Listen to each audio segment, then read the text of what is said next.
Desde hace un par de semanas, Europa ya está transitando, podríamos decirlo claramente, por una fase experimental de la nueva normalidad.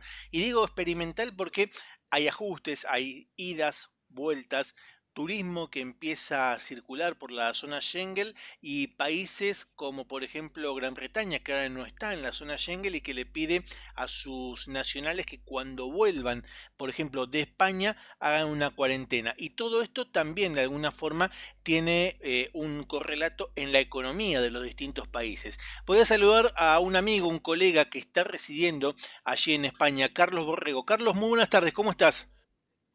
Hola Matías, buenas tardes, muy bien de este lado y espero que del otro lado también estén todos muy bien dentro de lo que se puede en estas épocas tan convulsionadas. Tal cual, dentro de lo que se puede. Y como decíamos, todos los días hay novedades. Ahora, en los últimos días también apareció esta decisión del gobierno británico de pedirle a los ingleses que cuando vuelvan de España hagan cuarentena. Y lo marco esto porque para España el turismo es fundamental y el turismo que hacen los ciudadanos británicos también porque son justamente los que mucho gastan, ¿no? Lo habíamos hablado también en algún momento Sí, anterior de la importancia en este sector, además particularmente en el que estoy, del turismo británico. El turismo alemán y el turismo británico es muchísimo, es una masa muy grande de gente que escapa del frío en esta época de verano, en donde de todas formas llueve y está feo en Gran Bretaña, y se vienen para el lado de España, para el lado de la costa. Y claro, esta noticia que llegó tan repentinamente, incluso además generó cierta desesperación en muchos que están buscando la forma de volverse lo antes posible ante la alarma de que esto desate una situación aún peor y no los dejen reingresar al país.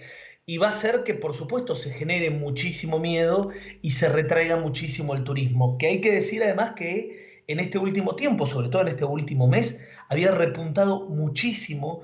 España en algunos sectores estaba teniendo una recuperación muy fuerte y muy veloz además. Uno no está acostumbrado quizás a ver esto de que terminó la pandemia y al otro día se llenó de turistas y todos los locales abrieron y había mucho movimiento. Trajo obviamente un pico de casos de coronavirus, un rebrote, pero trajo también un alivio económico gigantesco. Y ahora esto va a tirar claramente todo otra vez algunos casilleros para atrás y hay que ver cómo se resuelve además esto en, no digo en los próximos días, quizás en los próximos meses incluso. bien, y al propósito de eso, le cuento a la audiencia, vos estás en Calpe, ¿verdad?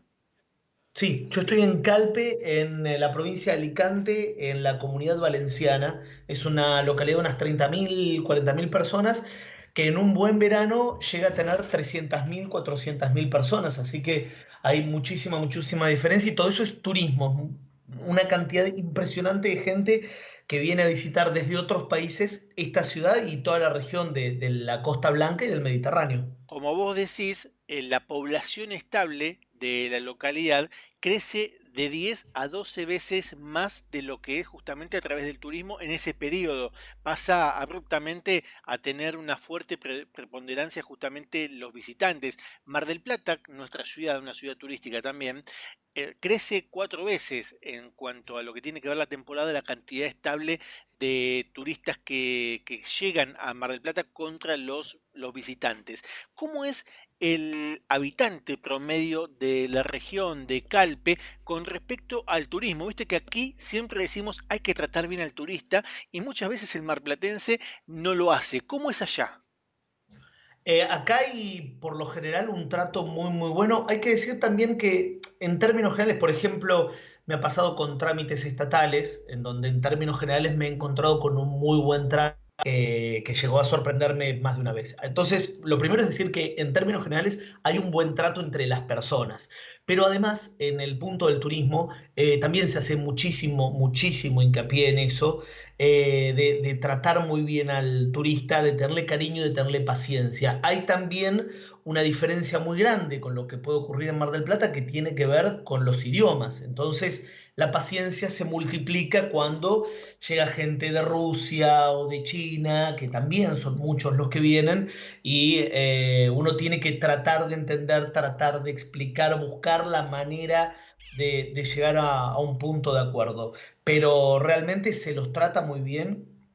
Se siente que ellos están a gusto e incluso con las grandes diferencias culturales que puede haber entre un español y un ruso, de todas formas se llega a un punto intermedio en donde ese buen trato no se transforma en una situación incómoda para el ruso. También hay que tratar de no pasarse, lo cual es un poco curioso para Claro. uno, pero a veces se puede dar esa situación de tan buen trato que uno le da, algunas personas pueden rechazarlo.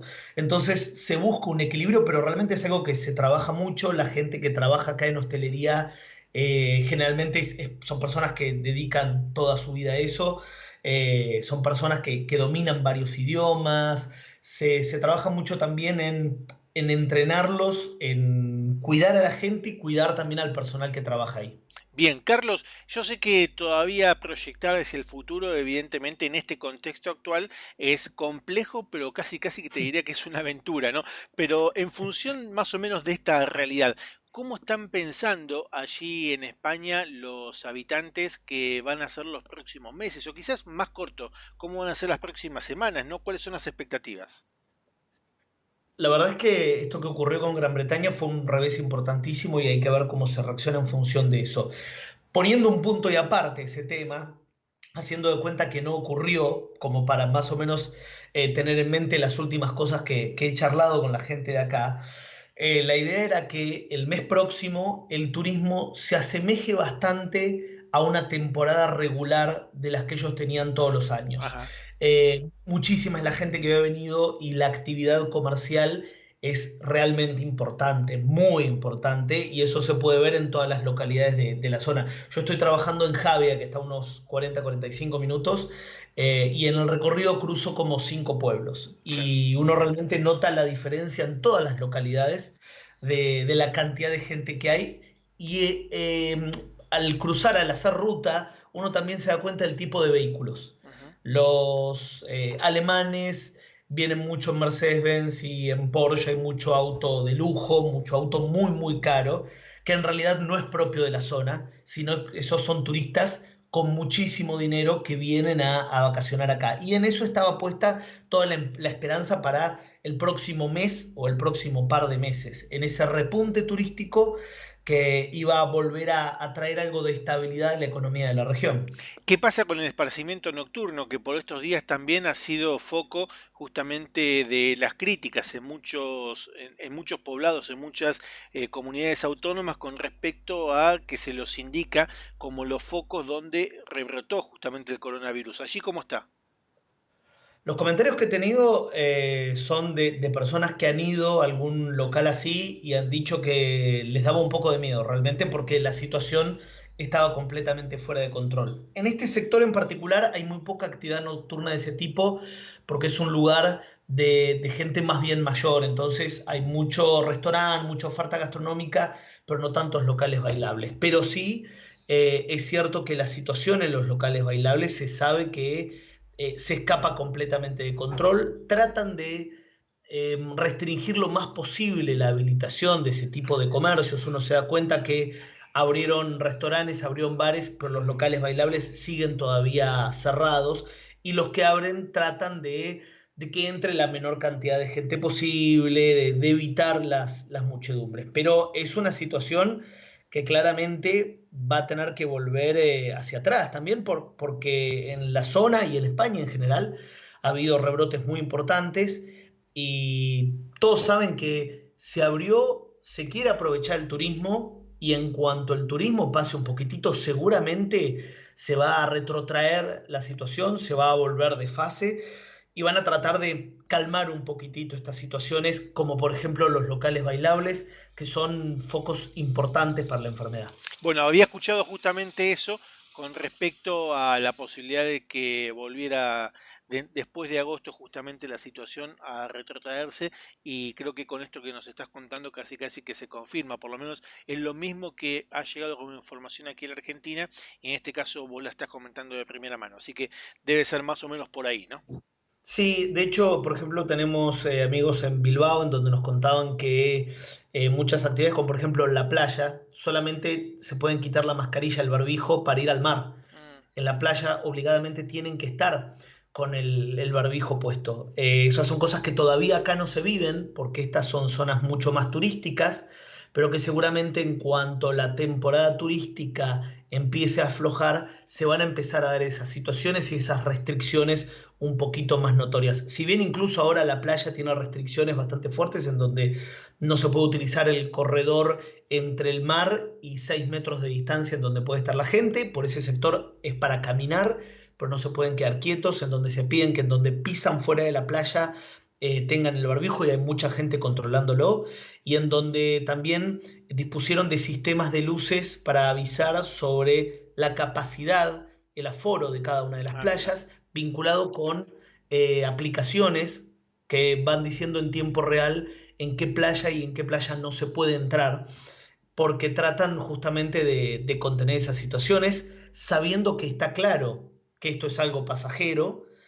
O sea, no se dice oficialmente, pero es algo que todos tenemos en mente. Esto es algo pasajero y seguramente, y debido a los rebrotes, se puede llegar a volver de fase. De hecho, en septiembre tienen que comenzar las clases y oficialmente todavía no hay una metodología cerrada que vaya a dictar este comienzo de clases. No se sabe si van a cambiar los horarios de los chicos, que todos tenían doble turno y van a ser mañana y tarde, o si en realidad van a duplicar la cantidad de aulas. Todavía no terminan de definirlo porque realmente no saben con qué se van a encontrar de acá a 2 meses.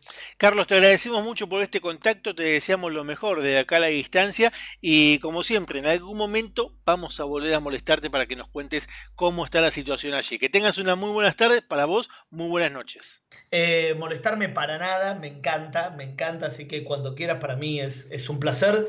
Lo poco que pueda yo se los voy contando, que está buenísimo. Además me encanta poder tener este contacto con vos y con todos los que están del otro lado. Muchísimas gracias por haberme llamado y espero que todos sigan muy pero muy bien. Seguro que sí. Carlos Borrego, como decíamos, un amigo, un colega que está en estos momentos residiendo en España, poniéndonos en la actualidad de cómo están transitando allí los españoles y Europa en general esta nueva fase de una nueva normalidad donde siempre hay prueba y error, ¿no? Como en todo, casi como en la ciencia, pero en este caso también actuando sobre la vida cotidiana. Quédate que ya seguimos con más ADN Empresario Radio.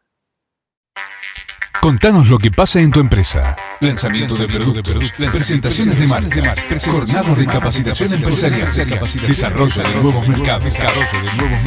Es muy fácil. Escribinos a matías@adnempresario.com. Contactate con nosotros.